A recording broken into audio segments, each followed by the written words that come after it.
back my YouTube channel खुलुमबाय लोगोफोर नोंथांमोन गासैखौबो आंनि मोनसे गोदान भिडिअ फिन खेनसेबाव बरायहरनाय थाबाय आसा खालामो नोंथांमोना दिनैनि ब्लगखौ मोजां मोनगोन थाइखा आयौ बैयाव सायबाय माथो नुफुरालाय थांनो नागिरबाय जोंहा नै काजलगाव गार्डेनाव बेरायनो नागिरदों सानसेबाथि बे सालाय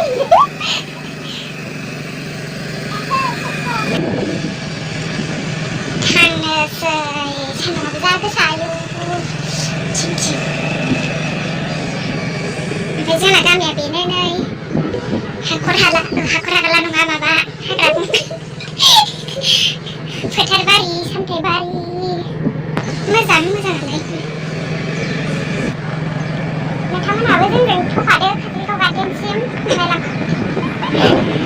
मा नुयो नायलांखाबाय थादो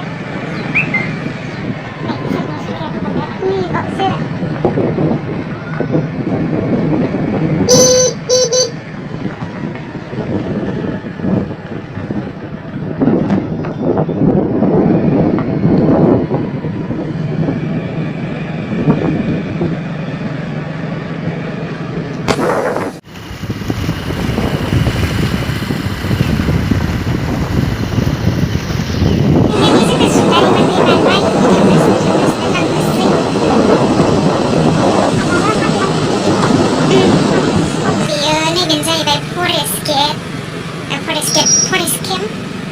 ओमफ्राय नै मेन रड मोनफैबाय हेलमेटआ होनांगौ ना मामोनथाय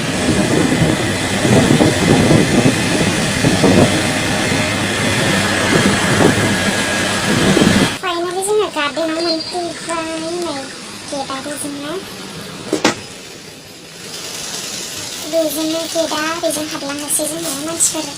बांद्राय गैया साफा सानै मानसिफोर दङ ओमफ्राय गारिखौ पार्किं खालामबाय स्कुटिखौ ओमफ्राय जोङो दा हाबनोसै लामाया बांद्राय मोजां नङालै नै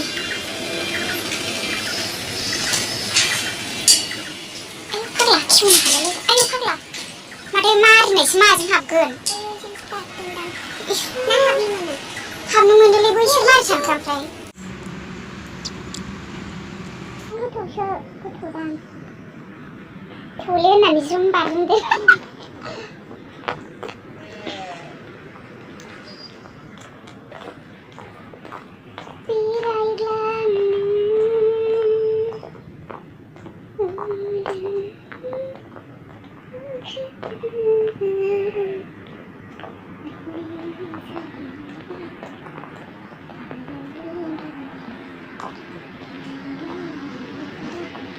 बेयावबो जिरायजायो नै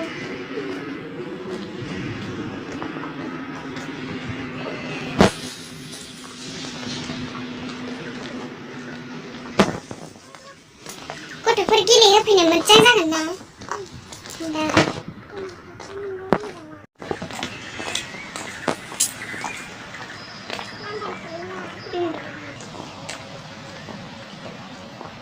हाग्रा दुजोब्बायलै ना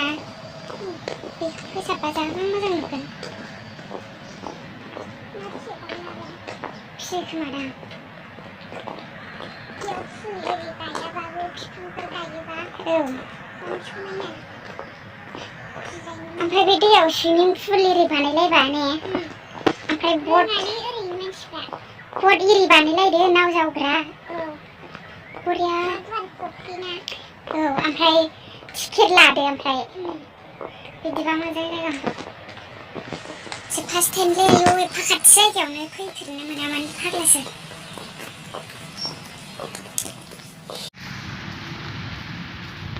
बिबार बारि फांसेबो गैया माबा माबि प्रग्रामफोर जाबा बावनो जायो खोमादांलै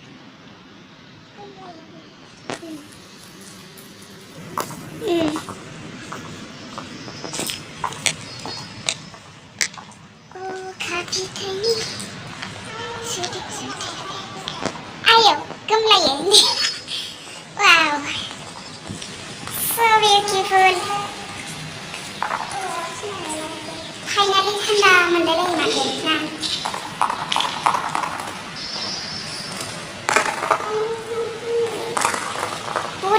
थान्दा मोनलायखायो